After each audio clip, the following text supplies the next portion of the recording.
आज आपण बघणार आहोत कोथिंबीरची वडी कशी बनवायची ते। त्यासाठी आपण कोथिंबीर स्वच्छ धुवून घेतलेली आहे।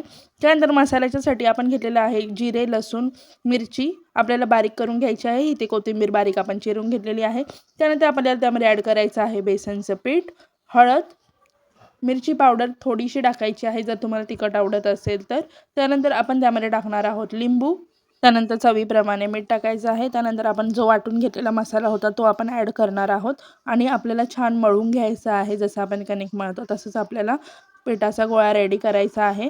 तर इथे आता आपला मळून झालेला आहे। त्यानंतर आपण घ्यायचे आहे चाळण, चाळणीला चारी बाजूने तेल लावून घ्यायचं आहे। त्यानंतर आपण हाताला तेल लावून पिठाचे जे आहेत ते मुटके टाईपमध्ये गोळे असे बनवून घ्यायचे आहेत। मी तुम्हाला दाखवते कसे बनवायचे ते। आणि असे छोटे छोटे आपण 5-6 गोळे बनवून ते आपण चाळणीवर ठेवणार आहोत। तर आता तुम्ही बघू शकता माझे गोळे जे आहेत ते रेडी आहे। त्यानंतर एका पातेल्यात पाणी गरम करून त्यावरती आपल्याला चाळण ठेवायचे आहे वाफवण्यासाठी।